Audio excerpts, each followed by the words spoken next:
I often think an expression I've used in my life, character is how you treat people who can do nothing for you. And Jack That's Charlton meeting a raw 15-year-old kid, I could offer him nothing. I had nothing. And I think he saw that. And forever will be humbled and grateful by how he gave me the opportunity of a lifetime.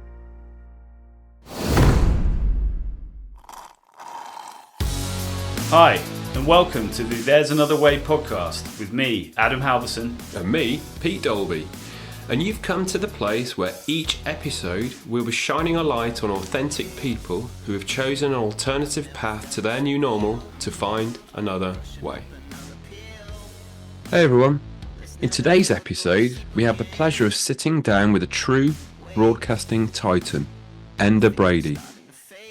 Enda's had an incredible career, spending 17 years as a presenter and reporter on Sky News in the UK.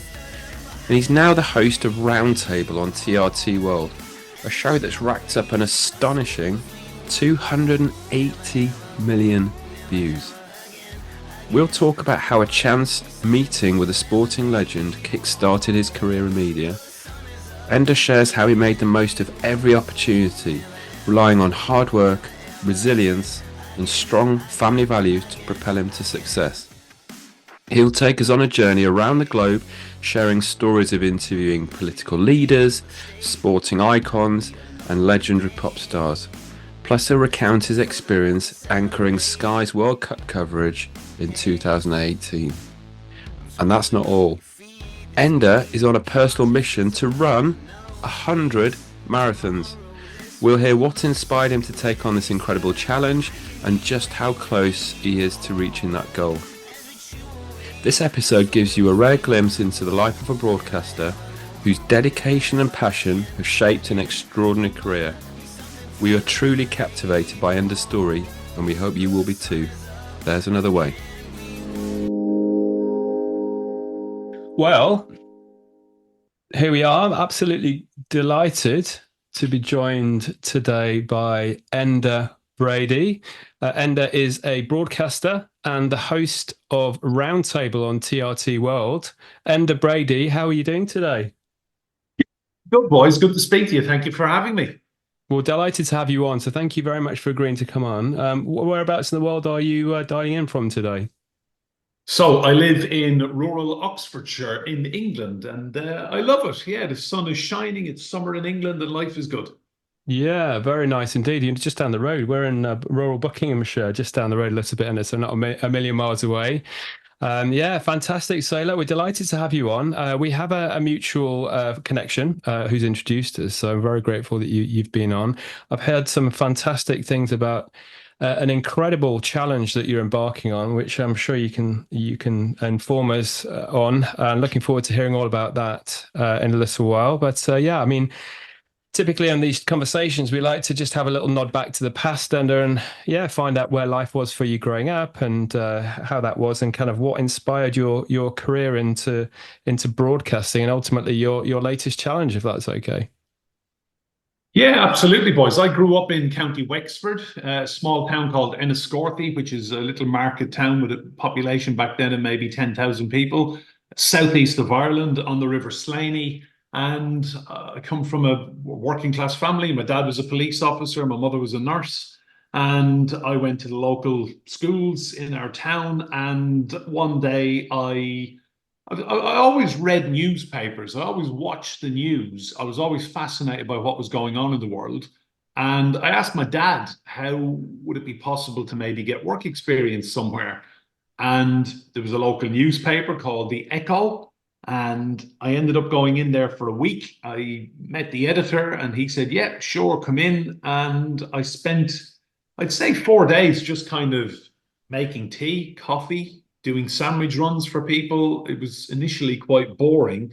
But then on the Friday, I got called in by the editor, a guy called Jimmy Gann. He was a big popular character in our town, and he basically made my entire life and career. He said to me, you love football, don't you? And I said, yes, why? And he said, okay, someone's pulled out covering this football match tomorrow. It was like local football. And he said, can you go along?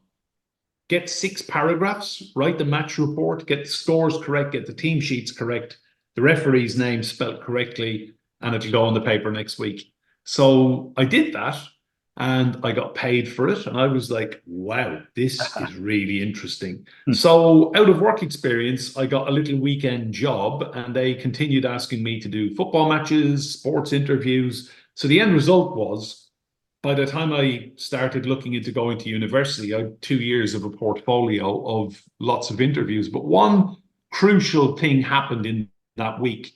You may remember Jack Charlton, who won the World Cup with England, his brother Bobby, in 1966. Well, at that time, he was manager of the Ireland football team, and he was big into fly fishing. Now, the River Slaney, where I grew up in County Wexford, is fantastic for trout and salmon. And my dad, being a police officer, the police had been informed that Jack Charlton was fly fishing on the river near our town. And sure enough, he ended up going for a few sandwiches and a pint in a pub called Redmond's in Bunclody. This was about 1992. And my dad gave me a lift there, and I went in initially with a copy of his Italian 90 World Cup diary, which obviously he took Ireland to the World Cup quarterfinals in 1990 in Rome. Italian 90. I went in with the ambition of getting an autograph. And when I met Jack Charlton, we had a conversation. He was absolutely brilliant with me. A local photographer took some pictures of him meeting all the kids. And then out of nowhere, I said to him, here, I'm on work experience at the moment at like the local newspaper. Can I ask you a few questions? Now, I didn't have enough money for any recording device. At the time, I didn't have shorthand. And he said to me, sit down. So I'm 15 years of age. I'm sitting down beside Jack Charlton. And I asked him as many questions as I could. I got as much of it written down in longhand and made a few notes on a bit of paper. He signed my book. He gave me the interview. It was published in the Echo a week later. And Jack Charlton changed my life. Wow. What a story. Fantastic. And just to take it back a step, Enda, I mean, was the sort of interest in, you mentioned at the beginning, the news, and obviously we'll come back to the Jack Charlton thing because that is unbelievable. But was there something in the family that sort of encouraged that enthusiasm or that interest in those types of things, and obviously in football? I would say possibly the fact that my dad was a detective in the Irish police force on Garda Síochána. So parents were both interested in the news. Obviously, there was a lot going on in Ireland in the 70s, the 80s, and half of the 90s, and it was not good. Ireland was in the news a lot. And my dad, being a serving police officer, I guess we had an interest in the news. The news was always on. There was always a newspaper got every day in the house. And I would scour the newspaper. I mean, I love finding out, all these glamorous places or big celebrity interviews or sports people. I was a keen amateur sports person. I still am. And I guess it was just kind of an insatiable hunger to find out about the world. I've always been fascinated by people, what drives them, high achievers, what makes them tick, what they think, how they do it. And I would say really it was just the fact that my parents always watched the news in the evening, and I kind of would just take an interest. And then one day after the Jack Charlton experience, I just thought, this is what I want to do with my life. Absolutely brilliant. How did you feel approaching Jack Charlton for the first time? Was it kind of nervousness, or did you feel kind of, first time you're really doing it, you didn't have any nerves, or how did you feel? Well, it was like meeting one of the Beatles for a kid in Ireland. I mean, he was just, the fact that he was Ireland manager, we were winning. And I mean, he came in, there was a time where we were really struggling as a football nation, and he gave us glory years. We went to the European Championships in 1988. Then we qualified for the World Cup in 1990. Then we qualified for the World Cup in 94 in America. Amazing. Amazing. We beat Italy in the opening game, 1-0, Ray Houghton. That Italian team went on to play in the final and only lost on penalties. You remember Roberto Baggio? Yeah, absolutely. I'm actually wearing one of his jerseys at the moment, the replica. So, Jack Charlton, for a lot of Irish people, to this day, is revered because he came to Ireland with no agenda. He got stuck in, he got us, we got him, and he brought success upon success. And to be exposed to that level of person, I often think an expression I've used in my life. Character is how you treat people who can do nothing for you. And Jack Charlton meeting a raw 15-year-old kid, I could offer him nothing. I had nothing. And I think he saw that. And I forever will be humbled and grateful by how he gave me the opportunity of a lifetime. That's really interesting. A little bit of a segue, but that's the second time that phrase has come up in 2 days for me. It's amazing how many people take a lot of significance in that sort of mindset. That whole, and the fact that that's something that stuck with you with Jack Charlton. I think that's amazing. Yeah, it was a lesson learned for me because I've seen so many celebrities over the years. I've met absolutely everyone from David Beckham to Tiger Woods, Angelina Jolie, Nicole Kidman, Kylie Minogue. I've met and interviewed them all. And I always think, it's how you treat the ordinary people. And the reason these people have millions and millions and squillions is because people like us are buying their records, watching their films, following their careers. So if someone does ask for an autograph or a selfie or a little quick video message because they've got a sick kid, it takes nanoseconds. Yeah. And the difference, Jack Charlton literally gave me 15 minutes in 1992 and he changed my life. Well, and what a story that is! And how did you feel walking back to the to the newspaper with that interview under your arm? Couldn't believe it. I mean, I was just pinching myself, thinking, did that just happen? And it humbles me. It always brings me to tears thinking about it because there was no opportunities in our town. I mean, we are a working class town that has economic problems, high unemployment.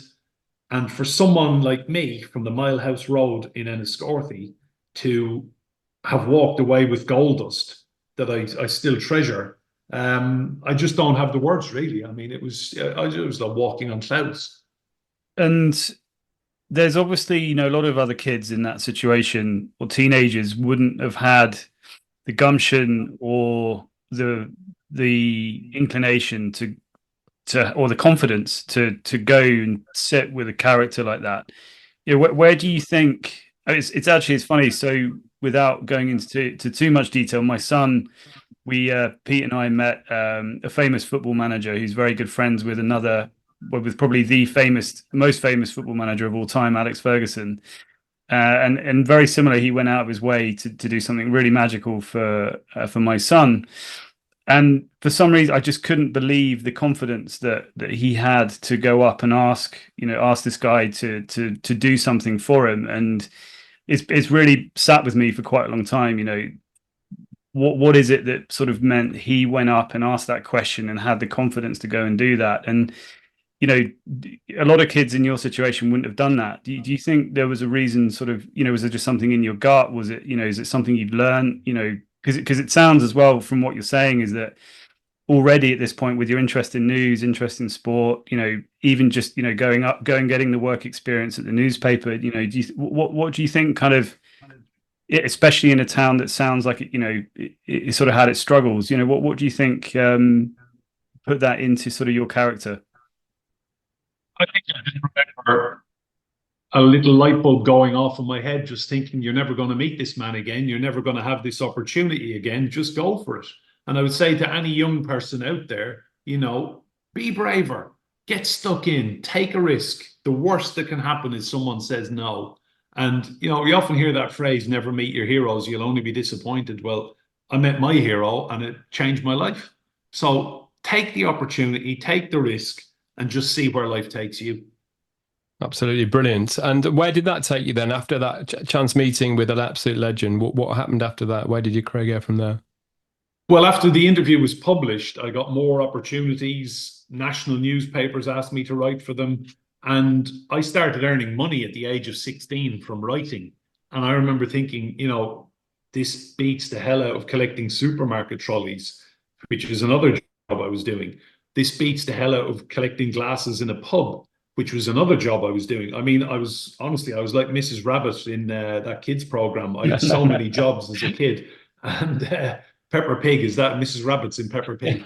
Honestly. And I remember thinking, wow, you get more money from one newspaper article than like a month of collecting glasses and cleaning glasses in the pub and all the other jobs I was doing put together. So I remember just thinking, well, okay, I want to do this. I've got to knuckle down, work harder in school, and somehow get into a university. And I ended up getting a place on a journalism degree course at the University of Central Lancashire in Preston. And that's where I headed off at the age of 17. Brilliant. And how was that? Were you just excited to head out over to university with some trepidation, or you just I guess it sounds like you already knew what you wanted at that point. So well, I knew what I wanted to do, but I mean, I was very wet behind the ears. I couldn't cook. I could barely make a cup of tea. And I see young people nowadays. I have a teenage son. He's able to cook. He knows his way around the kitchen. If he wants to make food, he's quite capable of doing it himself. And I just think, I wish I'd have had some of those life skills when I was 17, 18, starting out in a flat by myself with college mates and, people from university. So I would say to any young person, get those life skills on board early, because, I got tired of eating sandwiches and living out of tin cans and stuff. And, and it's expensive. If you're able to cook, you can batch cook and you can make stuff and you can save stuff. University was a great experience. I made friends there who are still friends of mine now, 30 years on.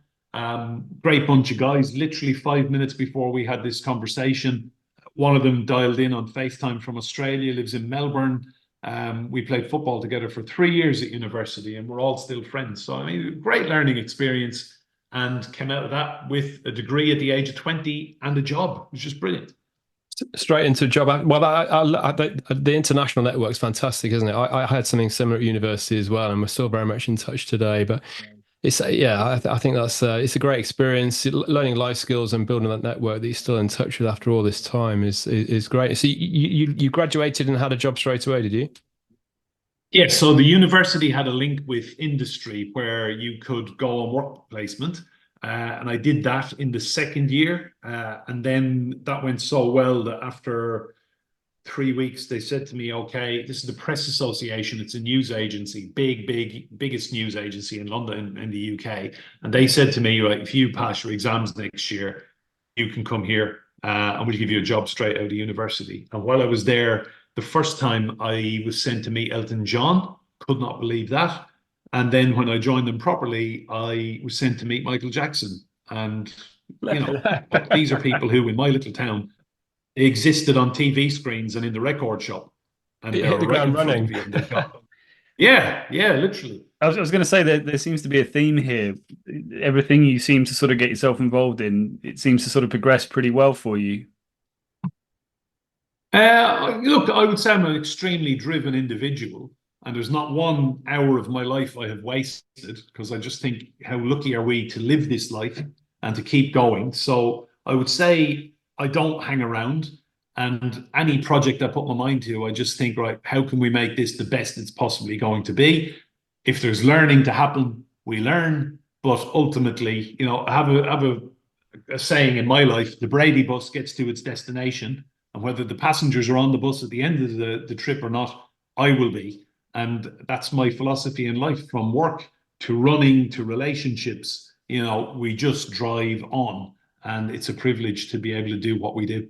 It's absolutely brilliant. And it's such a great message. I think there just seems to be sometimes there's an air of expectation. Some people expect things to land on their lap, and you've really got to get out there and nothing's going to land in your lap. Nothing will land in your lap ever, because nobody owes you anything. And I think an awful lot of young people now, if I were to be critical, an awful lot of young people seem to think that because mummy and daddy have had great careers or they live in a nice house, life is just going to land in their lap. Nothing is going to land in your lap. And unfortunately, the media and certain reality TV shows, they portray this kind of lifestyle, and it's all bling bling and Love Island and reality. The reality is, the most successful people I know are bloody hard workers. They're up early. They're early risers. They've got their day planned, and they're very, very busy people. And I mean, from Olympic gold winners to some of the greatest sports people on earth, some of the most successful business people, I've become friends with many of them. And you observe how these people live. Nothing lands in their lap. It's work, work, work. It's an amazing message, and I mean, I think it's very close to the reality of sort of what we're trying to achieve with this podcast. Is, you know, there are no rules, there's no script, there's no way that necessarily you have to do anything. But what that doesn't mean, even if there is another way, is that doesn't take away the reality of the truth about hard work, discipline, intention. And I do agree with you. I don't think it's critical. I think it's a message that is really important to get out there. I mean, one of the things that really concerns me, particularly with social media, and I mean, Pete's heard me bang on about the message about that Love Island gives, you know, probably too much, but you know, these are really toxic influences that I think are actually really starting to, unfortunately, sort of sink into the sort of general group think and psyche of a lot of people. And I think your message is absolutely correct. Look, I initially watched a few episodes of that program in particular, and I wasn't impressed. And the mentality of the people, and like there's a guy I saw on a Tommy Fury, who claimed to be a boxer, and his brother obviously is a very, very good boxer and was world champion. But I don't know. I just kind of struggle with this whole kind of look at me, I'm pretty, I'm handsome, or this kind of showing off their bodies and what have you. I would have far more respect for them if people sat down and said to me, right, boom, look at these medals I've won, whether it was in boxing or running or canoe slalom or winning the Grand National. I don't know. I'm just not someone who would sit around ever and expect something to come to me and to be a brand ambassador for a clothing line or something because I look pretty on in a villa in Mallorca in 2018. It's just not my style. Well, it's fairly appropriate at the moment. I completely agree with you, Enda, as well. But we're coming to the final stages of the Paris 2024 Olympic Games, and I mean, what a display of hard work and sporting prowess, and it's just incredible seeing these stories unfold before your very eyes on the TV. And I've been glued to nearly every second that I can be just to watch some of these stories. And it's that I want my kids to be inspired by, not watching, some tanned bodies in a villa in, like you say, in Ibiza. But have you enjoyed much of the Olympic Games? I've watched as much of it as possible. And I think, one thing to point out to people about the Olympic Games, you might have watched for the 9.8, whatever seconds it takes to run 100 meters or a few minutes of another race. This is a lifetime of sacrifice. You look at what Adam Peaty does in the swimming pool. Look at the girl from St. Lucia, Julian Alfred, who won their first ever gold medal the other day in the women's 100 meters. I mean, these are people who don't go partying at weekends, not just every weekend. These are people who don't have cake, don't eat the donuts. They do not go out partying. Alcohol does not form a part of their life, and they're dedicated to their sport. Hugely mentally resilient people. And when they get knocked down, they get back up again the next day. And I've met so many elite professional sports people now, and there is a common thread with all of them. They are people who make sacrifices. Nothing lands in their lap. You don't get an Olympic medal through chance. You don't get lucky. There are only so many of these minted every 4 years. And if you've got one, you've bloody well earned it. Yeah. Yeah, I completely agree. And it's you hear the stories that there was one of the rowers, I think she said she was inspired by London 2012. She started watching at 10 years old, and since then it's been her dream to win gold medal. And I don't think it's ever been more pertinent, has it? All the distractions that I've got teenage kids as well, Enda, and they see the constant stream of distractions. So it's even, I guess, more impressive in some ways these days with the amount of distractions that they have to deal with to make those sacrifices. It's such a good message. Yeah, it is, and it pays off. But what do you want to do with your life? That's what I always say. Sometimes I get asked to go and speak in schools, and I always say this to pupils. What do you want to do with your life? There's no point looking back, hitting 40, 50, 60, thinking, oh, well, that didn't happen because of this, or someone said to me once, I run marathons, and I'm sure we'll come to that. Someone said to me once, well, what happened maybe if you lost a leg? And I was like, I'll get a prosthetic and I'll keep running. Yeah. And, you just have to think differently. And I'm not saying everyone needs to be like me or like any of these other people that I look up to, but there is a thread of resilience in there that a lot of young people need to realize that, you've got to go for it. You've got to put the effort in, because nobody's magically going to turn around and say, whether it's you want an amazing career and a big salary, or you want to try and knock out a few medals and win something, it's on you. Nobody is going to put that medal around your neck for free. And I think the message at the moment is there's a disconnect between, exactly like you said, which is the discipline, the sacrifices. Unfortunately, I think what's happening, and it's a bit of a cliche now to sort of keep blaming social media, but the rhetoric is obviously making kids, I think, believe that it's, you can kind of like watch a Rocky montage for 2 minutes, and then all of a sudden you can step in the ring. And I think that's why everyone loves watching the Olympics, is because consciously or subconsciously, I find myself, I get quite choked up when you see, that success, and because you instantly know what's been put in to get there. And I think what's happening at the moment, and whether or not it was the same in our day, and but I don't think that message is getting across about what it really takes to actually, to achieve your dreams. And like you mentioned, are kids these days really being conscious enough about what they want from life? I think a lot of social media needs more controlling and reeling in. I think young people spend far too much time on TikTok in particular, and Twitter, X, call it whatever you want, that has just become a breeding ground for festering rage and, what I call rage farmers. This has happened today. Isn't this terrible? I've actually stopped logging into Twitter because it's so utterly depressing and unrepresentative of real life. And it's all pylons and negativity and nastiness. And you know what? Life is beautiful. Get out there, live it, get off the screens, go talk to people, learn languages, run, row, box, play cricket, play football, make friends. The most addictive drug on earth, and I would never get tired of saying this, is adrenaline. And the day people figure that out, it will change their lives. Yeah, completely agree. It's a great message. And then, so you got your job from university, and where did that take you after that? Yes, so I stayed with Press Association for a year, and in that time I did a huge amount of work, met amazing people. But because it was a news agency, your copy, what you've written, will be picked off by the newspapers, and then someone else's name will be put on it. And that started to annoy me. So I ended up then making a move to the Yorkshire Evening Post newspaper in Leeds. Went up there for 2 years, and I was delighted to win Young Journalist of the Year while I was there.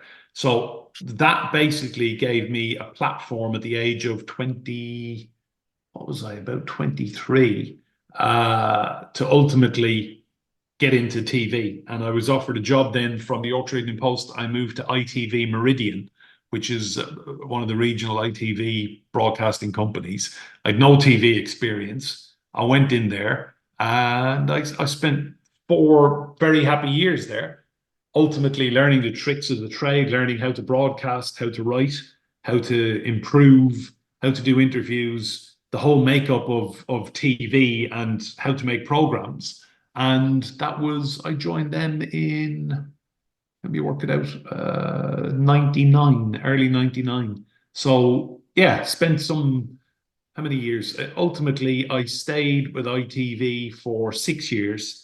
And then from there, I won another award at ITV, and then I got an interview with Sky News, and I joined Sky in 2005. Well, congratulations on those awards, by the way. That's fantastic. You strike me as someone who grasps every opportunity with both hands and runs with it. And the fact that you got that opportunity in TV with very little experience on the TV side, and you like you say, you use that as a launch pad into Sky is fantastic. Was there anyone that had like a key influence within your role in that first TV stint that you looked up to that really helped you along your journey? Yeah, so the boss guy at Meridian was a man called Robin Britton, and he put together a fantastic team of broadcast journalists making a program called Meridian Tonight. And Robin Britton gave me my start in TV. He was someone who taught me a huge amount. And just from observing how programs are put together, how news reports are put together, how you do interviews, I was like a little sponge. And I just soaked it all up. And, I learned a huge amount there. And the choice came. I could have stayed there and been very, very happy and just kept going. But I wanted to see the world. I wanted to challenge myself. And I thought, you know what, the next step, I've been a Sky News viewer for many, many years. And I thought to myself, well, the next step is getting an interview at Sky. The only problem was when the job interview came at Sky, it was actually the day my wife was due to give birth to our daughter. It was our first child, and that was August 2005. And the job interview fell on her due date, believe it or not. It's funny how life throws those things at you, isn't it? Yeah, it wasn't funny at the time, but when I went into the interview, it was very funny then because I went into the interview and there was a guy called Simon Cole who was the boss, second in charge of Sky, and a sidekick of his.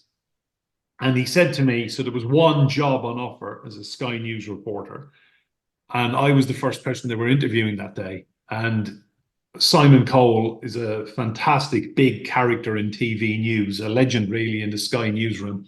He's retired now, we're still friends. And this is the first time I met the guy. And he said to me, right, we're interviewing 15 people for this job today. Tell me something about you that I'll remember tonight. And I was a bit taken aback because he was quite blunt in how he said it.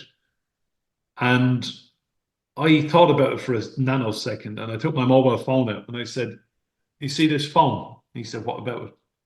I said, it's currently turned off. I said, my wife is expecting a baby this morning.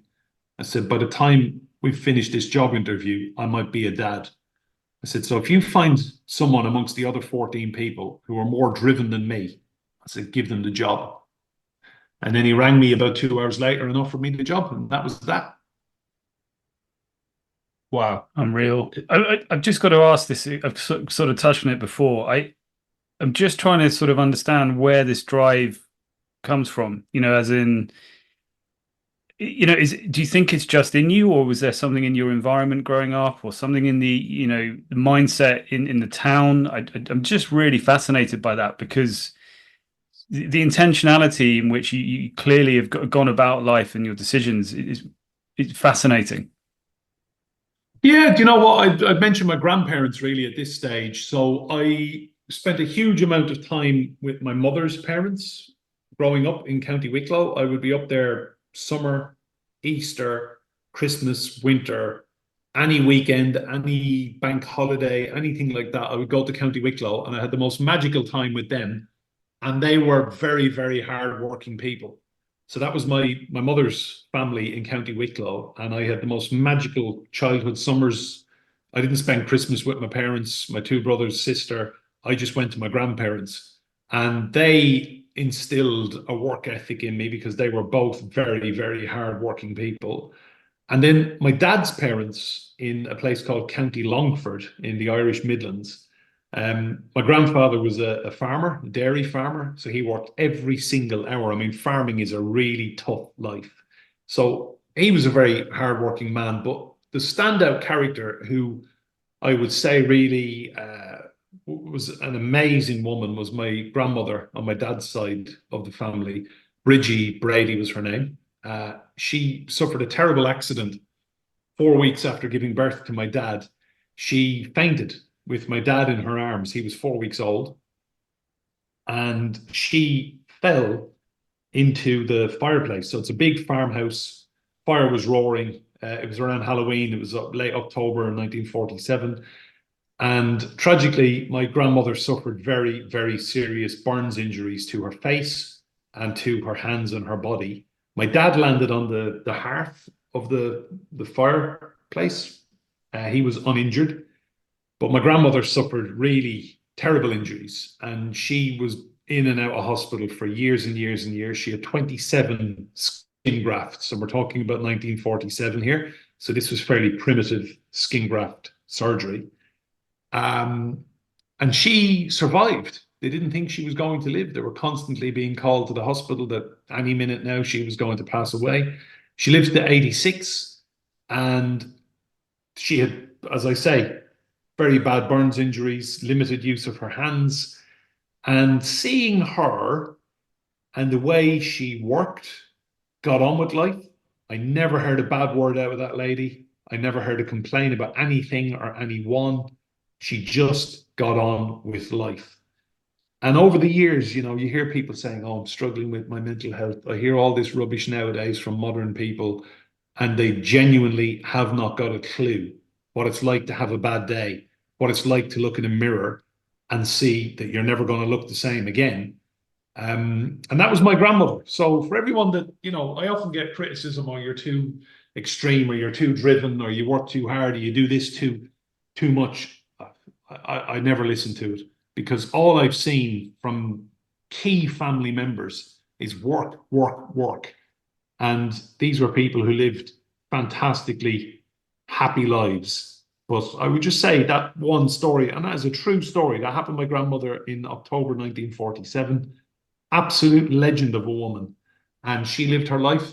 And as I say, not a bad word about anything or anyone ever. That's a great story and a great message. And I think, again, it comes down to resilience, doesn't it? It does worry me a little bit today how grit and resilience, they're not attributes that we're really promoting enough. And I think that's such an amazing story that, you think it doesn't sound like there was much time to sit around and feel sorry for yourself. It's like, no, we dust off and we get going. Yeah, exactly. And my dad was brought up then because of the family situation and his mother being in hospital for so long. Her sister took my dad in. So her sister and her sister's husband, so my dad's aunt and uncle, brought him up as their own. And when I go back there, I always go back to that family farmhouse where my dad grew up. And they are our cousins, but they are far closer than any brothers or sisters or uncles or aunts, because the love and affection for my dad. And he loves it there. And when I go back there, I just think, this is where we all started. So I'm immensely proud, of our family and the love and affection and kindness that was shown to my dad at the worst time possible for our family. You meet some extraordinary people, and we were just blessed to have blood relatives like them. Yeah, it's a lovely story. They do say, don't they, that it sounds like you've been surrounded by a very loving environment, and being inspired by those around you. And they do say that kids will do as you do, not as you say. You can tell them all you want, but they're ultimately going to copy and mimic what they're surrounded by. Do you see that in your children now, Enda? Because you've clearly got a drive and determination from the stories you told us already. Do you see that in your own children now? Yeah, I'm very proud. I have two children. My daughter is almost 19 and my son has just turned 16, and they both have jobs. They're both in education. My daughter's university, my son is about to start A levels, and they are hardworking, bright, polite, kind children. And I think that's all we can hope. And I would never want to push them in one direction or the other. But I take great pride in the fact that people like them. They have a great attitude to life. My daughter speaks word perfect French. My son is learning so much. He told me recently he wants to do a marathon when he turns 18. We've started working towards that already. And we have 2 years. And I never, ever, ever said, I'm not that kind of parent, because I like something, you must like it. I would be equally happy if he announced that he was going to do kayak cross or canoeing or cricket, but he just said to me, I want to have a crack at a marathon.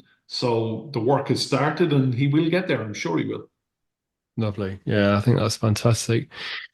Yeah, amazing stuff. And we'll come on to the marathons in a little while, if that's all right. I'm intrigued to hear your stories on the marathon. But just back to the Sky News. So you got your job. Thankfully your daughter was delivered safely, and that all timed really well. And you got your job with Sky News. That must have been a terribly exciting time for you. But new dad, new into parenthood, and a new start on Sky. Yeah, Sky's a lot of work. It's relentless, as you know. It's 24 hours rolling news. So when I joined there, I've always been someone that has a lot of energy, and just got stuck in. I traveled the world. I went from Africa to Australia, all over Europe. I interviewed world leaders. Sky is a very, very good organization, and I think we just fitted because resilient people thrive there. And on top of that, you just need to be organized, you need to be good, and you need to know what you're doing. And it was just a perfect fit, really. Me and Sky just worked, and I had 17 utterly incredible years there where I did everything, presented coverage of the Tour de France, the Giro d'Italia in cycling as well, several Olympic Games and Paralympic Games. And the absolute pinnacle was presenting the coverage of the World Cup in football, FIFA World Cup in 2018, the Men's World Cup in Russia, where I was away for 6 weeks. And I even learnt Russian. It was wonderful, wonderful times. But yeah, lifelong friendships, incredible memories, and meeting some of the greatest and most interesting people on earth. And you touch on a point there in terms of the ethos and the sort of climate, let's say, at Sky. And you mentioned something there which is really interesting to me at the moment around organization. Just because I'm sure there'll be some really interesting nuggets in there. When you say being organized, what did a typical day look like in that role at Sky? Like how would that be structured? How do you become good, if that makes sense? Yeah, so I would describe an organization like Sky as being like the chain on a bicycle. Every little cog fits together, and every little cog in the chain knows exactly what it's doing at every time of the day, and the chain just keeps going. So, I've done some corporate work on and off where I've been asked to speak to companies or coach CEOs, and an awful lot of the time, some of their key people don't know what they're meant to be doing. And I digress. But Sky works because you've got an army of very driven people who work very hard, enjoy what they do, and genuinely want to get the best product out, whether it's news or sports. Sky News, you got Sky Sports News, and then you've got all the different Premier League and Championship and cricket and all the other sports that there are there in the Sky stable. So how do you define good? You don't get very many people who reach the top in broadcasting who have not put the hard yards in. And what used to frustrate me was I'd be asked to go and speak at a secondary school, and young people would say to me at the age of 16 or 17, well, I just want to be a presenter. And I would say, well, okay, this is the chain of events. This is the sequence. And you need to be starting now on your local paper, your local radio station, and building up. It would be the equivalent of someone saying, right, I want to win a gold medal in the marathon at the Olympics. If you look at a guy like Eliud Kipchoge, the Olympic champion from Rio and Japan, double gold medalist. If you look at him, he started out as a 5,000-meter sprinter, runner, short distance. Then he built his way up and built his way up. So a lot of the young people nowadays don't appreciate that you don't just wake up and think, boom, I'm presenting on Sky News, I'm presenting on Sky Sports. It takes an awful lot of hard work, and you shouldn't be afraid of it. But to get to that level, that's where you need to start at. Yeah, absolutely brilliant. And I was just thinking back to, you mentioned when you had that first encounter with Jack Charlton, and it sounds like you've had a decorated career and still to this day, obviously, in broadcasting. Have you come across anyone in that kind of same mindset that would give up time for anyone, and that would make a difference with nothing in return? Or is that kind of more of an old school mentality? Have there been people you've come across over the years that kind of stuck out in that similar vein or not? I would say the man I just mentioned, Eliud Kipchoge, so multiple marathon champion. He's won London several times. He's just such an incredible human being. Anyone who is into running or marathons will know of Kipchoge. He's from Kenya, and I was lucky enough to meet him in 2018, August 2018, after the World Cup in Russia. We had a family holiday.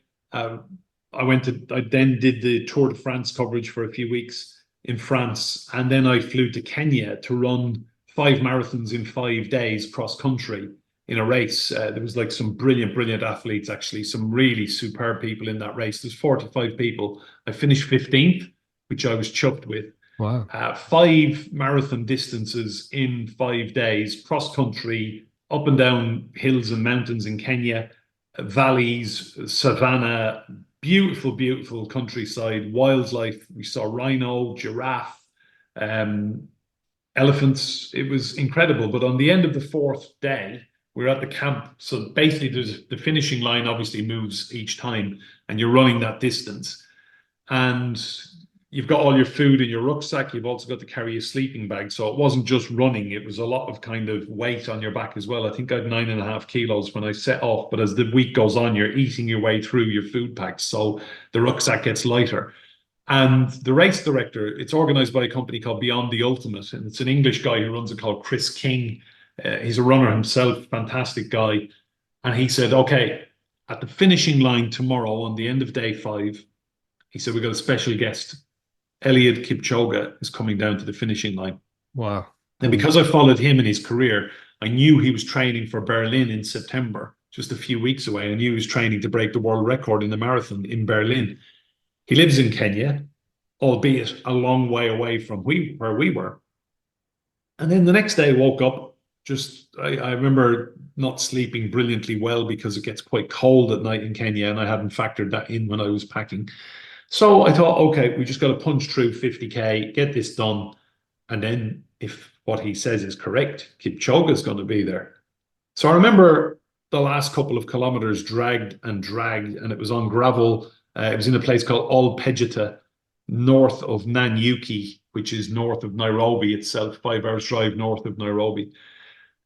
And sure enough, I run up this hill to the finishing line, and there's Eliud Kipchoge standing on the finishing line.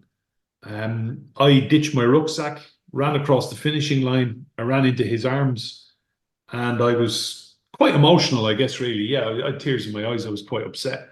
And I remember he said to me, he said, my friend, why are you crying? And I said to him, because people like us should never meet people like you. I think you're amazing. And he looked at me and he said, my friend, this is how he speaks. He said, my friend, no human is limited. And if you watched enough Nike adverts, that's now a slogan on a Nike advert. And he stayed on that hillside for 4 hours until every single runner crossed the finishing line and had their medal presented by him. I've met him several times since. I got very sick with COVID in summer 21. And believe it or not, he sent me a message telling me that I would run again. I wasn't able to walk because of COVID. It was a very difficult time in my life, which I don't really like looking back on or talking about. But he sent a message telling me that I would run again, and I would be me again, and I would see a finishing line again.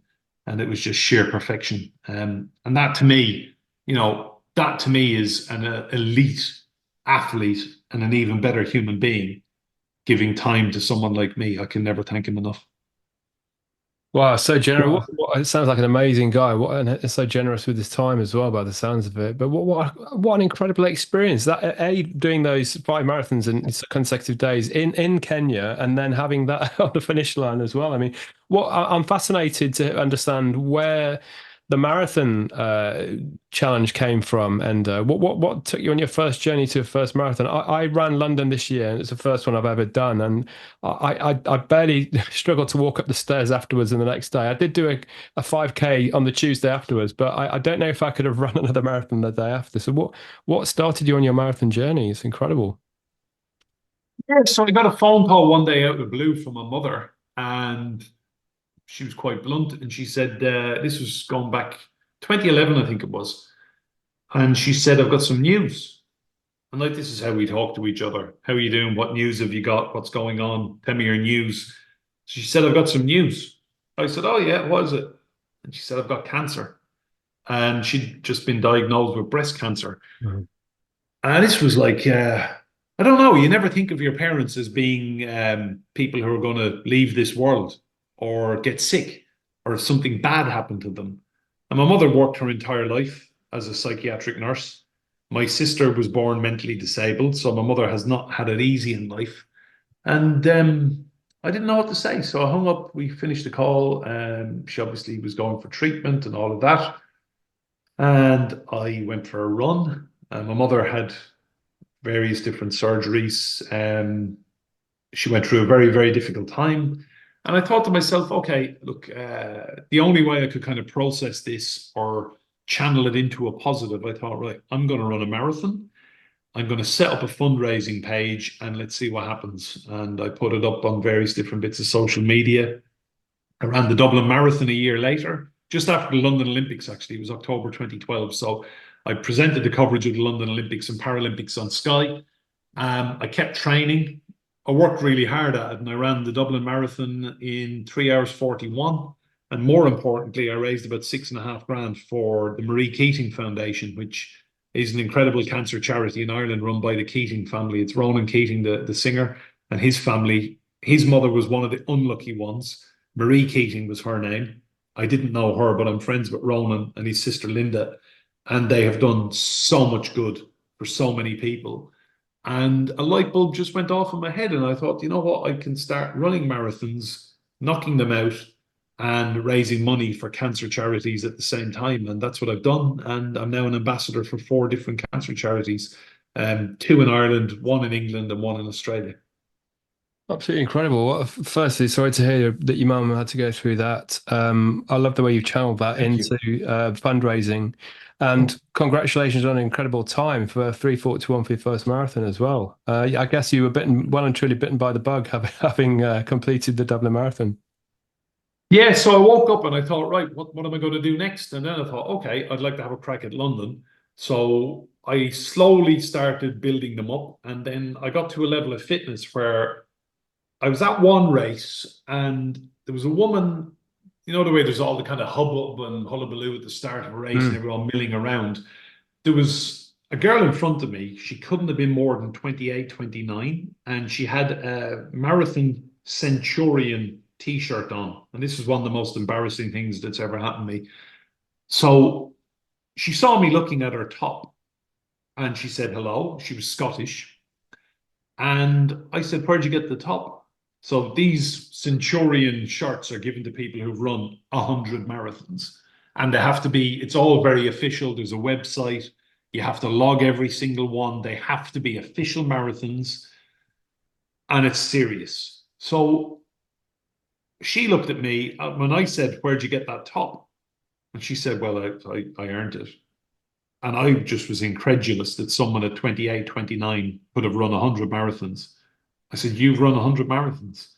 And then she said something like, well, today is actually 111, 112, something like that. And I was like, wow, okay, I want one of those T-shirts. So then I started stepping it up. And I just basically kept going and going. And at the time of us recording this, I'm now on 52 official marathons. Absolutely incredible. And it fascinates me because the London Marathon, as you well know, Enda, there's I don't know what, 45,000 people there, all shoveled into the pens waiting to start. So if that lady hadn't have been there and you hadn't have seen her, I mean, it's funny how things in life works. You saw that T-shirt, and then I remember, funny enough, in my starting pen, there's a lady with an Abbott's T-shirt on, and that clocked my attention. And that her and her husband, I think they're American. It was the last one. They'd done all of them apart from London. I was thinking, wow, that's incredible. 100 marathons and 52. That is absolutely superb. Which has been your? I mean, obviously Kenya must have been special, but any highlights amongst those 52?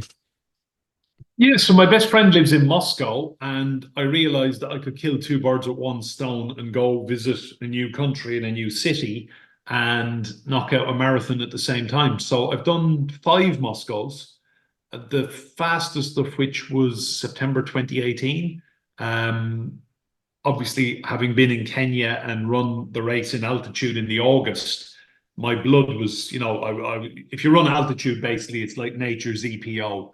So you're turbocharged without any drugs. And I run drug-free, by the way. I don't even need to say that. I don't even take headache tablets in life.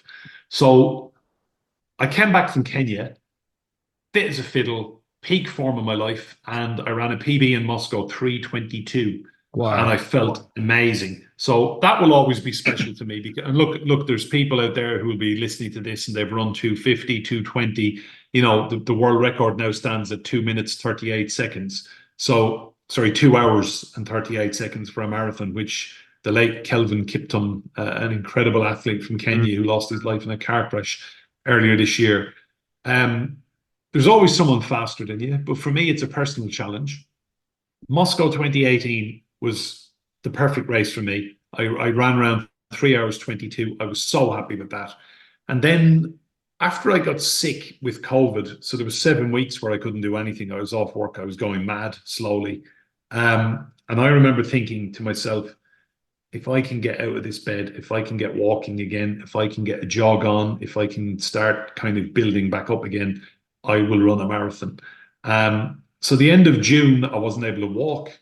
I went to Amsterdam in October for the marathon and I got 3:29. So you finish in the old Olympic Stadium in Amsterdam. And I think anyone watching that day would have thought when I crossed the finishing line, they probably thought, does this guy think he's won this? Finishing 3:29, having not been able to walk a couple of months earlier, that for me was the greatest victory. It was just phenomenal. Other races, I really enjoyed running in Australia. In August 2019, I did City to Surf in Perth. And the day before the race, me and my dad came with me.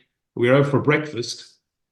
Not a word of a lie. We were sitting in a cafe by the beach in Cottesloe, which is a suburb of Perth. And Hugh Jackman was on the table beside us having his breakfast. And we got talking to him. I got a picture on the way out. Phenomenal guy. Wish me good luck for the marathon. So, yeah, I mean, out of the 52, there have been some incredible experiences. Probably the hardest one was running in the Arctic. It was a race called the Ice Ultra in northern Sweden. It starts out in an icy wasteland called Stora Sjöfallet in northern Sweden. And it was 5 marathons in 5 days. That was the intention. It got down to minus 40 Celsius towards the finishing line on stage 1. And my snowshoes broke. So I couldn't continue the next day. And in a way, it was a blessing because minus 40 was just horrific. But the 2 guys who were with me, Simon Blair and Dave Mooring, who had run with me in Kenya, they also couldn't continue the next day. So my dad got a local carpenter in County Wexford to make us medals in the shape of the map of Sweden, carved out of ash grown in Wexford. And then we got blue and yellow ribbons, the Swedish colours, for the medals. And there's only 3 people in the world have those medals. Wow. Absolutely amazing. And so 52, when's the next one? And what? Yeah, are there any places? Where's top of the wish list? Should I ask that question in terms of the destination for your marathon? And I'm intrigued to know what the running total is of your fundraising efforts over 52 marathons as well. We're at the 6 figures now with that, and I'll keep going. And maybe by the time I get to 100, we might reach 7 figures, but we'll see. Next up is Reykjavik, Iceland, in 2 weeks' time. So that'll be basically towards the end of August. That is a little family adventure. My family are coming with me, and I'm training towards that. So I'll do 1 more week's intensive training, and then we'll just kind of what we call taper towards basically stepping it down a little bit, concentrating on sleep, water consumption, getting the right food in, not doing anything silly. So Iceland next. Wish list. There is a marathon at the North Pole. There is a marathon at the South Pole, believe it or not, in Antarctica. So these are not things that will be happening in the next couple of years, but they're on the wish list. And then next year, I am signing up for a race in the jungle in the Amazon of Peru. 5 marathons, 5 days, again with Beyond the Ultimate, organized by Chris King, who's the race director. And that is, look, it's a run, it's a hike, it's a river crossing, there's trails, there's humidity, there's clouds, and it is certainly by the looks of all the videos I've been looking at on YouTube, an incredible adventure in a really undiscovered part of the world. So my plan is by Christmas 2025 to be knocking on the door of 70 marathons. And then I'll really put my foot down in 2026 if God gives me the time, and we'll just blitz towards 100. Well, it's absolutely amazing. Do you, the lady you mentioned in the starting pen at London with the T-shirt on, do you think she knows that she's inspired you to go on this mission at all? You haven't Probably not. She probably just thinks that I was quite a rude man who just said, "Where'd you get the T-shirt from, love?" I didn't use the word love, but I was shocked. I was shocked because she was so young. Because normally you see that T-shirt on very grizzly old fellas with beards. Yeah. That was hand on heart. That was the honest assessment. The stupidity of me saying, "Where'd you get the T-shirt?" I won't have been the first person to have said that to her, because when you see these centurions, they're normally quite grizzled old fellas in their 60s and 70s. And there are plenty of women who run more than 100 marathons. In fact, there's a woman in Wales who has run 1,000 marathons. What? She's been running a marathon every Sunday for 20 years. Look that up. There's a woman in Wales. I can't remember her name, but there are some unbelievable people out there. And you think about, that's an extraordinary amount of resilience to basically give up your Sunday for 20 years to knock out a marathon. There are some great people out there. But in terms of inspiring me, yeah, she set off a little fire in my brain. And I just thought, well, I'd like one of those. Absolutely superb. And when you're away in one of these destinations running 5 marathons in 5 days, do you build, presumably with the group in the evening, do you get to build networks and then stay in touch with those people? Or is it more of an individual pursuit because you're running on your own? Or how does that work? Yeah, so look, it's an individual pursuit, but over the course of that much time away, I'm camping night after night and the camp moving on. So, the route is different every day. So Kenya, for example, some of the terrain was really difficult. You're going up hills. There are checkpoints. So say the distance each day is 50K, for example. There'll be a checkpoint every 10K where you can top up your water bottles. There's an NHS doctor who was part of the Beyond the Ultimate team that they bring out. So if you've got blisters or, everyone's got your own little medical bag. So you've got your own treatments, you've got Band-Aids, you've got headache tablets, you've got swipes and wipes and what have you. Every 10K, you're getting the chance to top up your water bottles, catch your breath, and then work out where the next checkpoint is. And you follow the route, you follow the trails, and you're having a chat with people. Simon Blair, who I met in Kenya, English guy, very, very good runner. He's just completed the Marathon des Sables in Africa, the famous one in the desert in southern Morocco. Dave Mooring, who I met in Kenya and was also in the Arctic alongside Simon and me, fantastic fella. And we often meet for breakfast in London, and the boys have different running challenges. Dave went off and did an ultra marathon in the desert in Jordan. So you're meeting really interesting people. There's a woman, I haven't met her yet actually, but she does a lot of the Beyond the Ultimate races. Christina Madsen, she's from Denmark. She's one of the best female cross-country endurance runners in the world. So you're getting exposed to extraordinary people. And a lot of it is not just fitness, but it's personal admin. Keeping your body going, knowing when you need to top up your energy levels, taking the water on board, and then getting across that finishing line, getting into camp, getting your bed for the night set up, sorting out your food. The only thing they give you during these races, there's cold water to drink and hot water to cook with. So you've got dehydrated meal packs in your bag. So it might be something like spaghetti bolognese, but it looks like sawdust. Rip the top off, put the hot water in, seal the bag. 15 minutes later, you've got food of sorts. So a lot of it is getting the calories on board. As a man, you need to be knocking in 2,500, 3,000 calories a day to sustain that level of physical activity. And it's personal admin.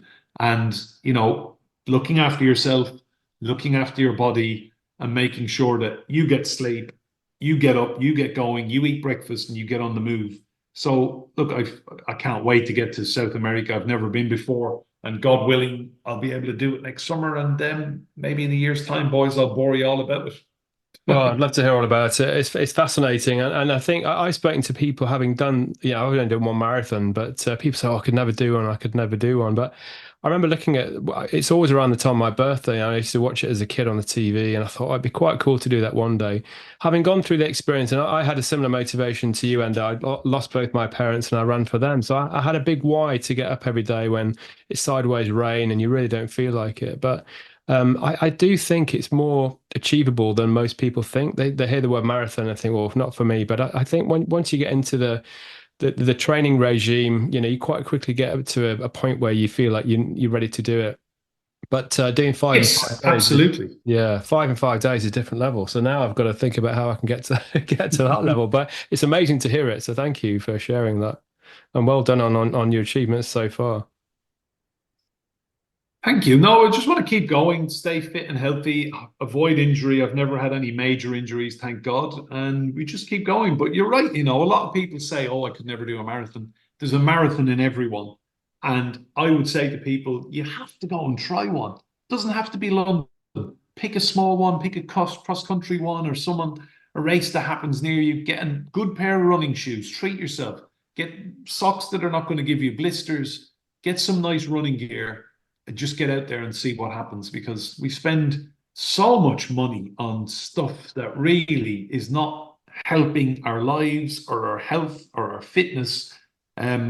Just get out there and see what happens. And it is the best feeling in the world. You cross a marathon finishing line, you get a beautiful shiny medal, you get a lovely race t-shirt, and you might be in the next town to where you live, or you could be in Sweden or Norway or Denmark.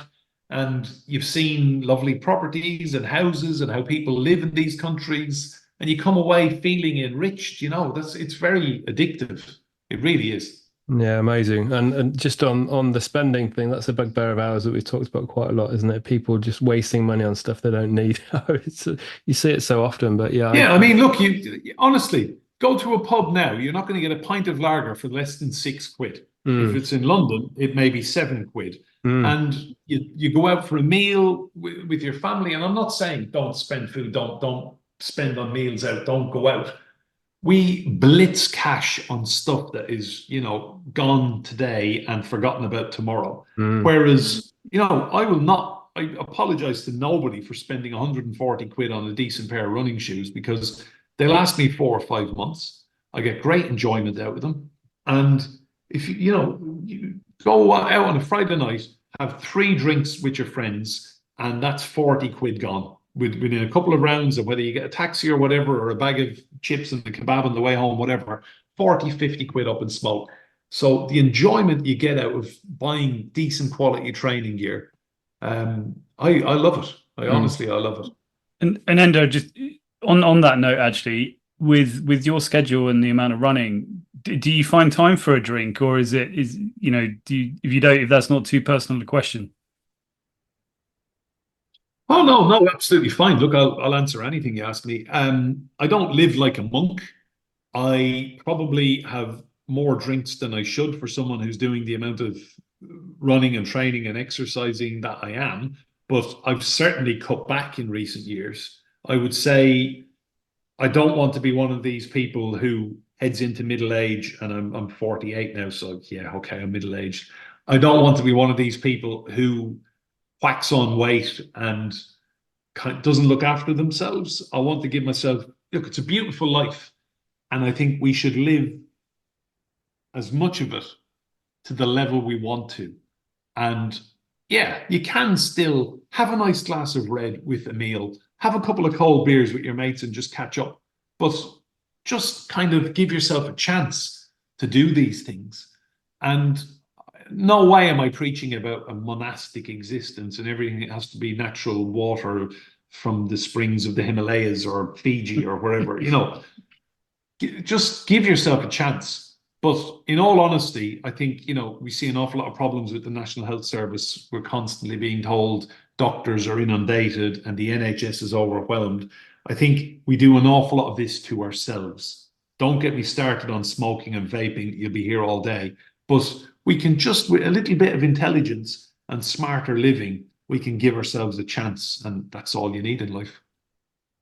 Yeah, absolutely. And I appreciate you answering that, because, excuse me, yeah, I haven't had a beer in 8 months, and not necessarily entirely through my own choice, but it's amazing what you realize when alcohol does come out of your life, and those kind of lifestyle choices, what actually you can then replace that time and that cash, and that again, likewise, I wouldn't say, socializing, and, obviously I think the one benefit of alcohol is social lubrication, but it's been a really interesting eye opener for me over the last 8 months to sort of see actually the increased energy, the mental clarity, and like you said, sort of what you can do instead with that time and with that money.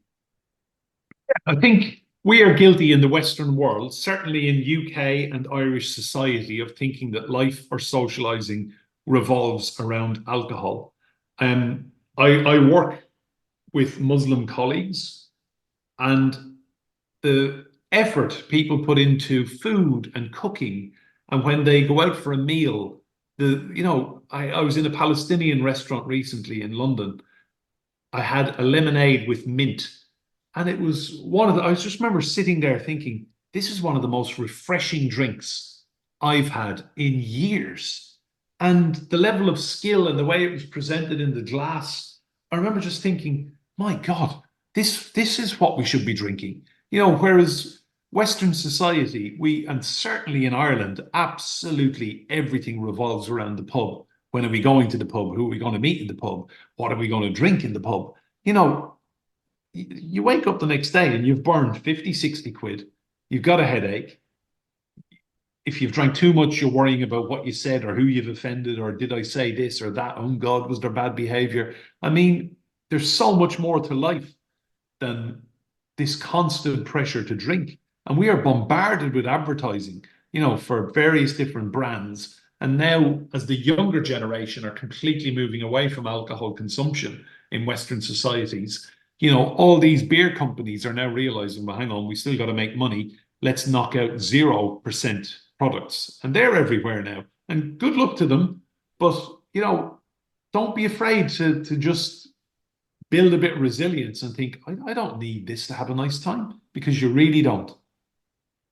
Yeah, I completely agree.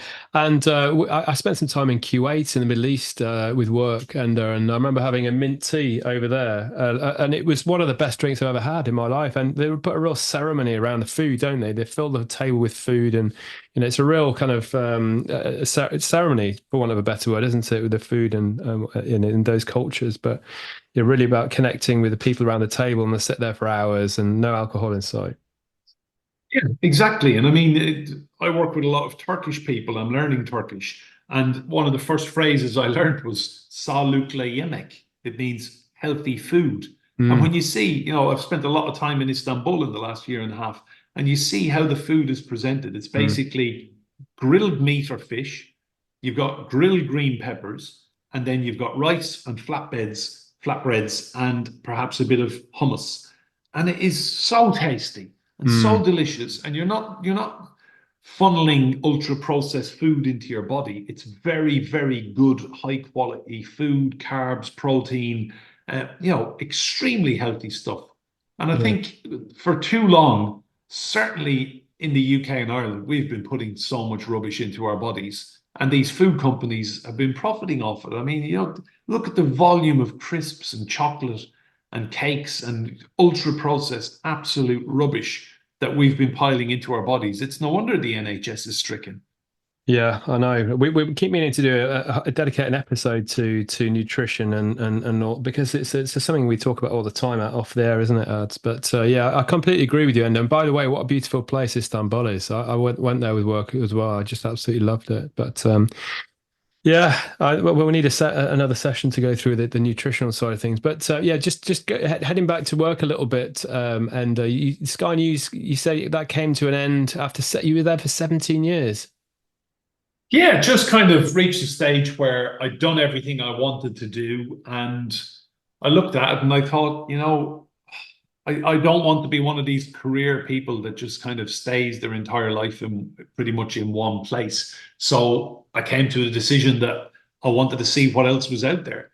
And I've joined TRT World. I have my own show, Roundtable. It's a half-hour current affairs discussion program. And hand on heart, I probably wouldn't have been given that opportunity at Sky. After 17 years, it hadn't happened.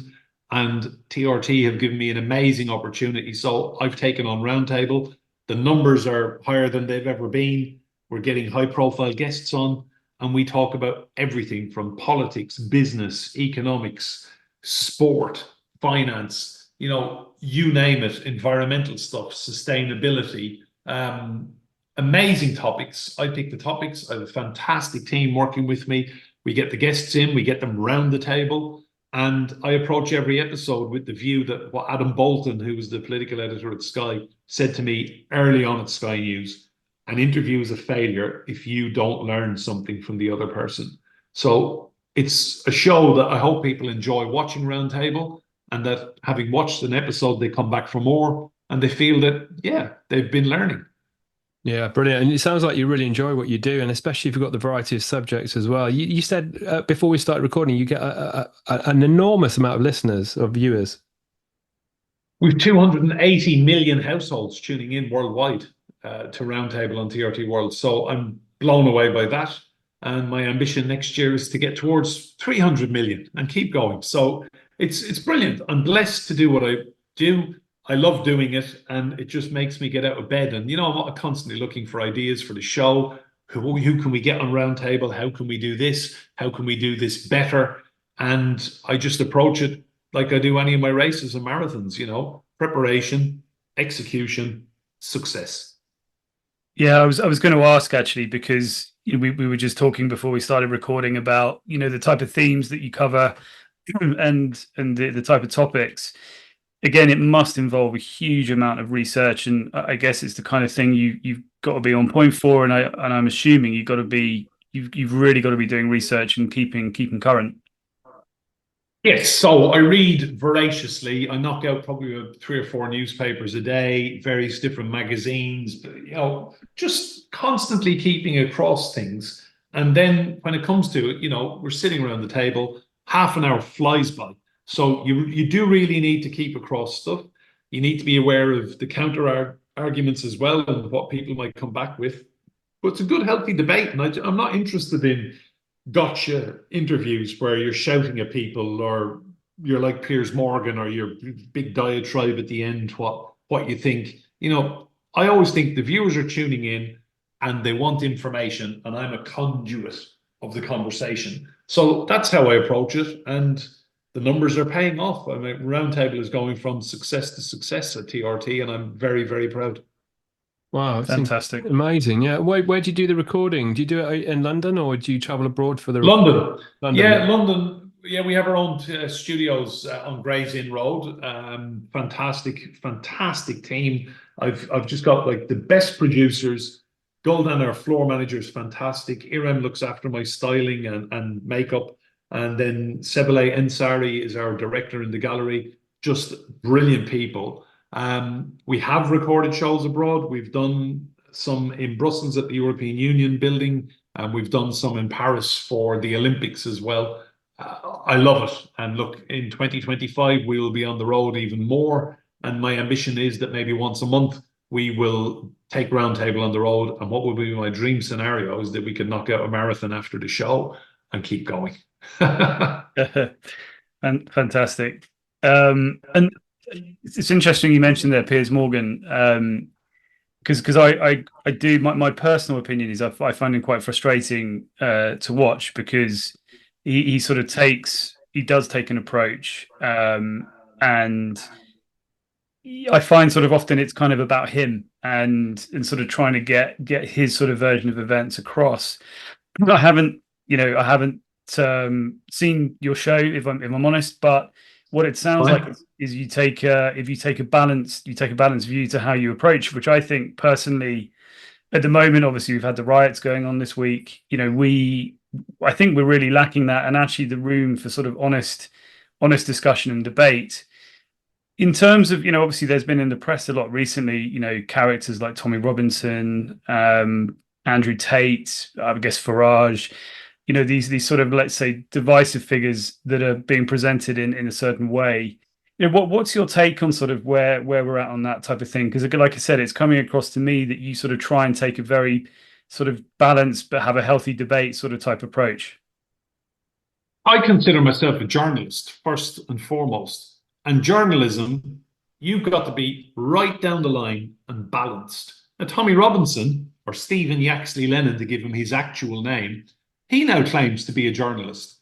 You've got these people who are metaphorically lighting fires on social media, riling up people, telling them this has happened, or these people are getting benefits, or they're taking your jobs. If you're out throwing bricks at police officers in England on a Wednesday afternoon, I would suggest that you don't have a job. I would suggest that you could be contributing to British society in a far better manner than attacking law and order and putting police officers in hospital. I've been horrified by what I've seen here. England is a tolerant country. England is a welcoming country. England is a country where anyone can achieve anything they put their mind to. The fact that you've got a really poor life and lifestyle and earnings perhaps comes down to your life choices, your laziness, your lack of interest in bettering yourself. And you know, these people who have become doctors, nurses, heart surgeons, go into the NHS, you will quite likely be treated by a doctor from India or Pakistan, a nurse from Nigeria or Ireland, all happily working very, very hard to give you the best possible healthcare. This racism that has been stirred up online is disgusting.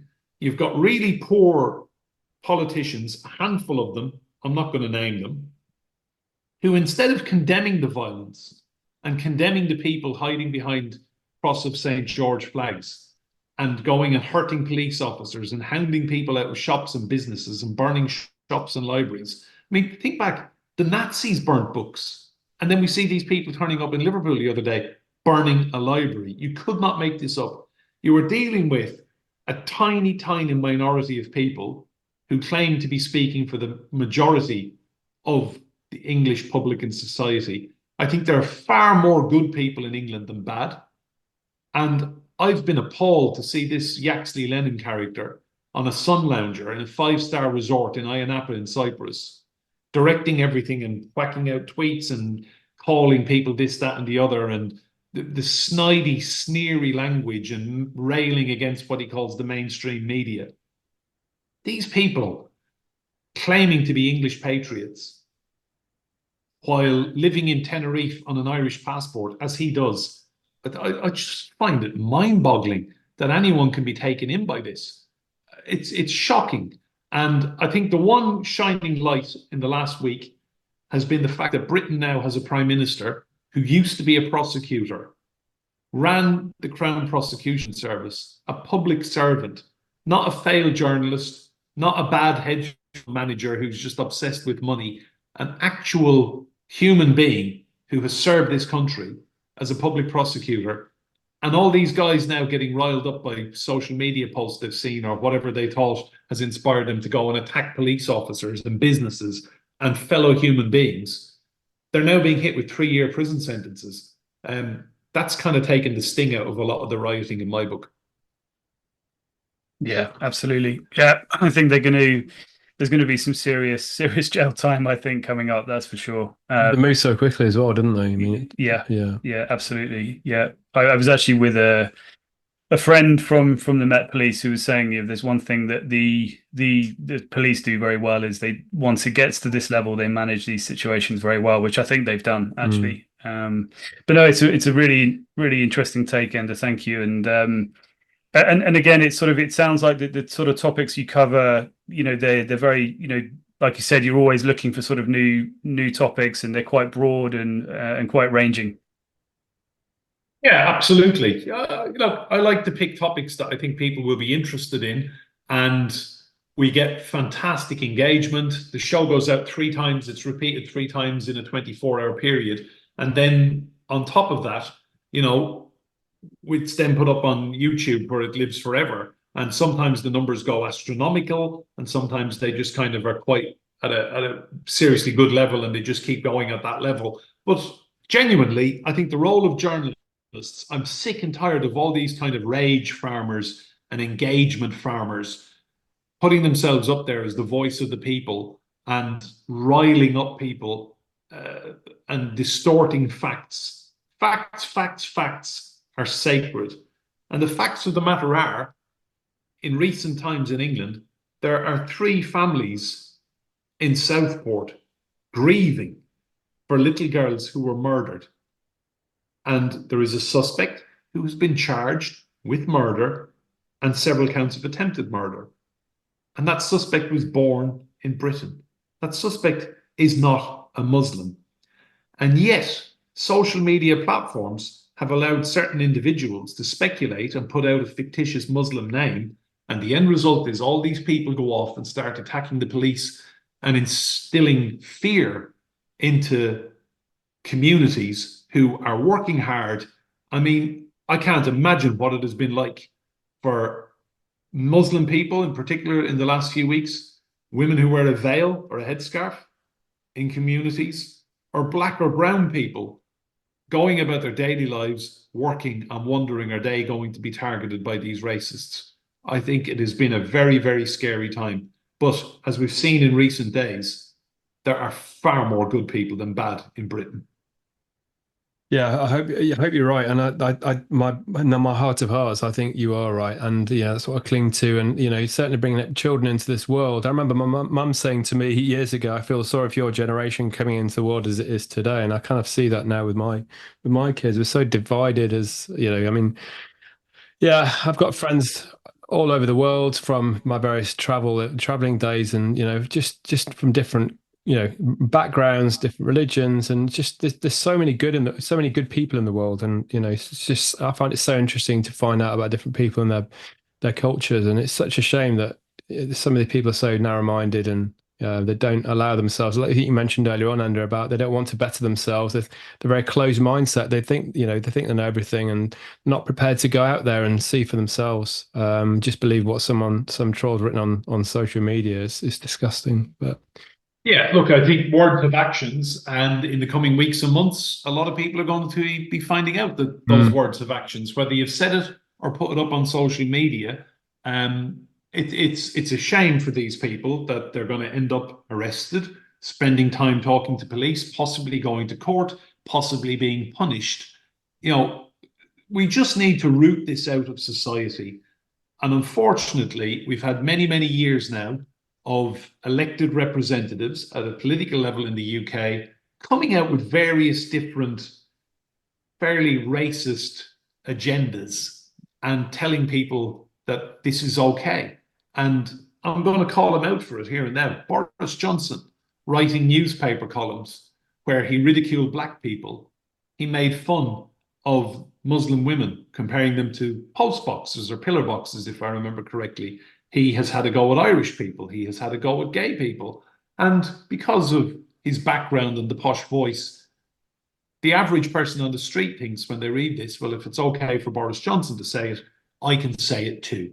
He has been one of those who has almost entitled these people to vocalize what's in their small brains. And he really, really should have known better. And by the way, if Boris is listening and you want to come have a chat about this, Boris, you know exactly who I am. You know where I live. We're 6 miles away from you. Happy to meet you in South Oxfordshire anytime. And I mean that because you have a lot to answer for. Yeah, I'm not sure I'm quite as happy to meet him, to be honest with you. And again, I'll be careful what I say, but I think he's made a career of being a professional liar. So, yeah, I better watch what I say with the way that you got to be careful these days. But no, I do agree with you. I think he's very irresponsible guy. But no, I mean, and just with regard to the show, it sounds like you've had phenomenal success with it, and you've touched on it. What do you think has sort of really made? I mean, I think you said that the viewership has increased. What do you think it is that you've brought to the show, and like I said, you've touched on it, but what do you think you've really kind of brought into the show that's progressed it on? I'd like to think energy, positive energy, just kind of looking at something and thinking, okay, how can we make this better? I spent a lot of time at Sky Round. We had a cycling team called Team Sky. I spent a lot of time around Dave Brailsford, the coaching boss of the cycling team, and Chris Froome, who won the Tour de France 4 times and the Vuelta a España, the Giro d'Italia. And I was obsessed with watching these guys, and they just are detailed people. How can we take this and make it better? And I spent a decade interviewing them, filming them, watching them. So I always just look at something and think, okay, how would Brailsford and Froome approach this? Okay, they can think that, right, that interviewee can be better.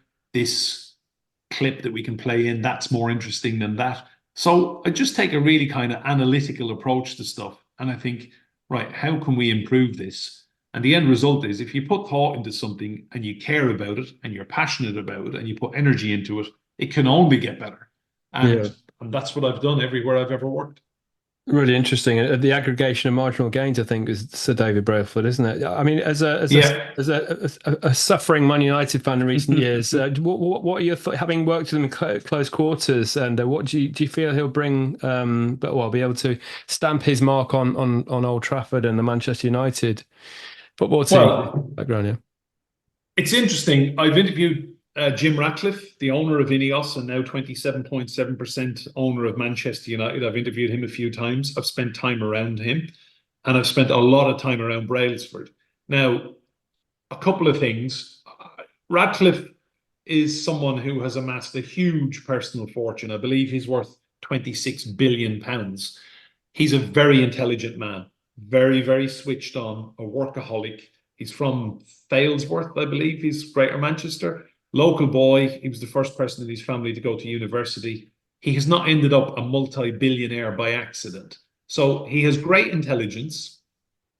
He has gone into other football clubs with mixed kind of success. Nice in France, for example. He also owns a club in Switzerland. He's a very intelligent man. A couple of things about the Manchester United project. I would like to see Ratcliffe ultimately, I'm a Liverpool fan, but I think Manchester United have gone backwards for so long under the Glazers. I think Ratcliffe will put up with the Glazers for a period of time, and then ultimately he will want them gone. What I don't agree with is the public purse being used to fund a £2 billion new stadium at Old Trafford. If you want a stadium for your football club, you've got that amount of money, you build it, Jim. Okay, Britain has bigger problems to solve right now. Brailsford is phenomenal at getting the best out of athletes. The problem you have in football, and I've coached footballers in terms of media training, not in terms of what they do best, media training and speaking, and I've coached people who play at Manchester United now. The problem Brailsford has is he's come from a cycling background, and an awful lot of these guys are highly suspicious of people who aren't footballers or football coaches or have a football pedigree. So he will be walking in there and he might walk in and say, I coached Chris Froome to win 4 Tours de France. I coached Froome to win the Giro d'Italia. I helped Geraint Thomas win the Tour de France in 2018. They're not going to care.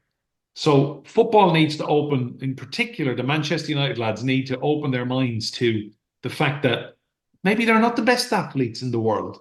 They're certainly not the best footballers in the Premier League if last season was anything to go by, where they finished 8th.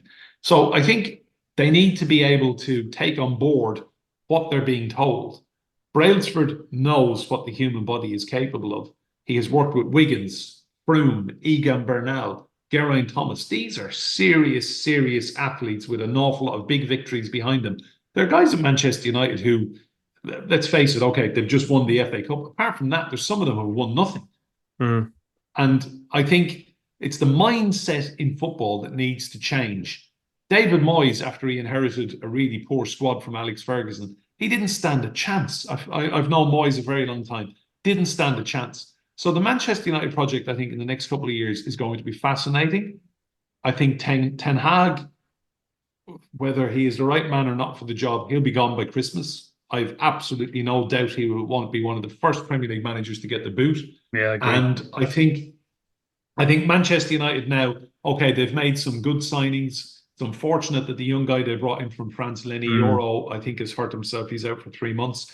Rasmussen is injured as well. But the Manchester United project, I think, in answer to your question, Ratcliffe has the funds to turn them into the biggest and greatest and most successful team again on earth. Just release the purse strings, Jim. Buy out the Yanks, build your new stadium, and bin off a lot of the dead wood in that squad. Yeah, well, it's encouraging to hear. Thanks for that, Enda. Yeah, I think it's going to take time. These things don't happen overnight. But I think the fact there's actually a football structure in place, which wasn't there before, which has been run by bankers, is encouraging. But I think it will take time.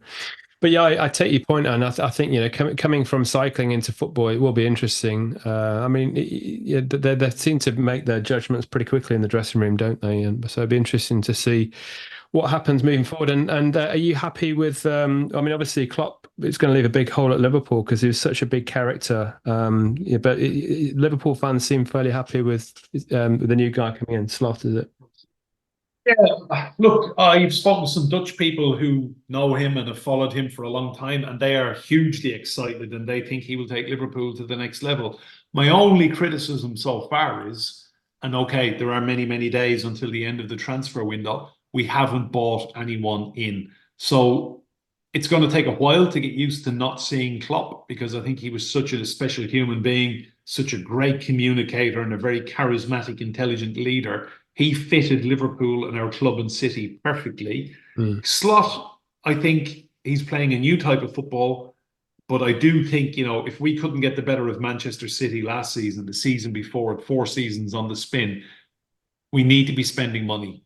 And personally, I would sell Salah to Saudi Arabia, cash in on him, and with the money sold and brought in from Salah, I would build up the squad with maybe 2, 3 new additions to it. I see we're in for Zubimendi of Spain. So let's see what happens. But I do think Manchester City winning the league is bad for England, bad for the Premier League, and bad for the competition.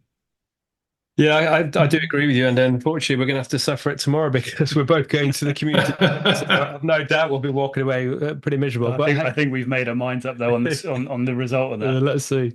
Let's see. Yeah. Well, I mean, absolutely brilliant. And I guess a couple more questions to conclude. I'm conscious of time, Enda, and you've been very generous with your time today. You talked about what's next through the marathon. What's next? You seem to be, you speak with such enthusiasm and passion about your work and what you do. It sounds like you're fully immersed in it and really enjoy what you do. You're going to carry on doing that for a while. Are there any future ambitions once you've finished with this, or no plans in the future? You're going to carry on doing this for the foreseeable future? I will work until my last breath. I will run until I can't run anymore. I want to get the 100 marathons done now as quickly as possible. And when I have it done, I want to be able to look at a map of the world, and I have a space on the wall already for it, where I'm going to get a map of the world and there will be a little flag everywhere I've run a marathon. And I want to be able to say I've covered North America, South America, Australia, Europe, Asia, and maybe North Pole and South Pole. We'll see. But I just want to keep going. I mean, it's a beautiful life, guys. Get out there, get some adrenaline into your system, and just keep going. And every day, wake up and just think, what can I do today to be the best version of me? And that's how I get out of bed most mornings. Brilliant. What a great answer. Yeah. I think there's so much that people can take from this conversation. I'm so grateful. We're so grateful that you've given us some time to come on and talk about, your outlook, your attitude to life, some of the stories, amazing stories that you've had along the way. And I'm sure you'll be many more in the future as well. So yeah, I just want to say thank you for coming on and being so open and honest, and hearing your story has been absolutely fascinating, hasn't it? Oh, it's been really inspiring. Yeah, just absolutely blown away by the conversation. So thank you so much, Enda. Absolute pleasure, boy. Just keep going, keep being brilliant, and thanks for having me. It's been an absolute honor. You're very welcome, and thank you very much. And just to conclude, we always finish on the same question, Enda, which is, we've heard all about your journey, which has been incredible. If you could go back to your younger self before you set on that journey to go and find Jack Charlton fly fishing, and you could give yourself one piece of advice based on all the incredible experiences that you've had along the way in the years since, what do you think that advice might be? If I went back to 7 or 8 year old me running on the beach in County Wicklow, near where my grandparents lived, and we had very, very little back then, I would just stop that kid and say, keep going, because it's a beautiful life that's out there and it's coming for you. And I just think sometimes I often wish I had a time machine, because my grandparents had so little and nowadays we have so much. I often think if I could get a time machine and go back to 1984 and just leave a bag of money on the table for my grandmother and just change her life. And my grandmother in County Wicklow, unfortunately, dropped dead at the age of 66. A beautiful woman. And they were very happy people. And they had so little. And nowadays, I don't want to end on a negative, boys, but seriously, we have so much nowadays. And the happiest people I've ever met in my life were the children in Kenya when I was running, and they have nothing. Well, and I see kids now, honestly, kids near where I live, say hello to a kid in the street, you'll be lucky if you get hello back. I just think we need to appreciate more what we have. I mean, it is a beautiful life and it is for living. And every day you get out of bed, you got two legs that work and two arms and two lungs that breathe air in and out and a heart that keeps beating and a brain that works. Make the bloody best use of it that you can. The one question, a fantastic answer, by the way, but the one question I have is actually, do you think if you did give your grandparents a bag of money, do you think it actually would have helped them? You know, do you think they were happy in spite of, you know, it sounds like they had a beautiful life anyway. You know, do you think that bag of money would have changed it positively?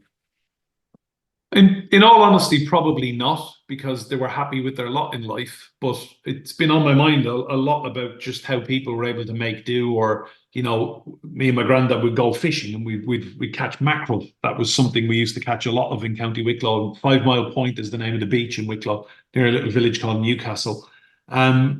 I think people back then, and it's not even that long ago, but people, you know, people fished, people made do with what they had. People, if something was broken, they fixed it.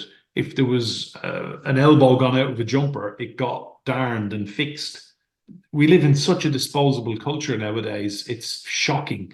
And in all honesty, you know, we've so much. And I think modern people now so many people just seem to be so unhappy with what they've got. And they've got everything. Yeah. Yeah. Completely agree.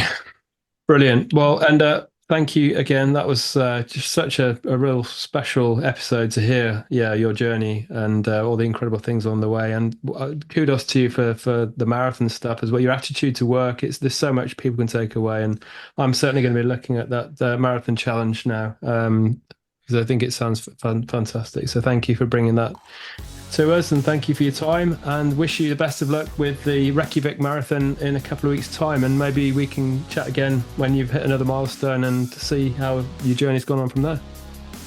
Bring it on, boys. Thank you both so much. Take care. Thank you, Thank Enda. you. Cheers, Bye. Enda. Let's never ever go to sleep again. Wait, I think I'm starting to fade again. I don't want the end. Call up your friend, but I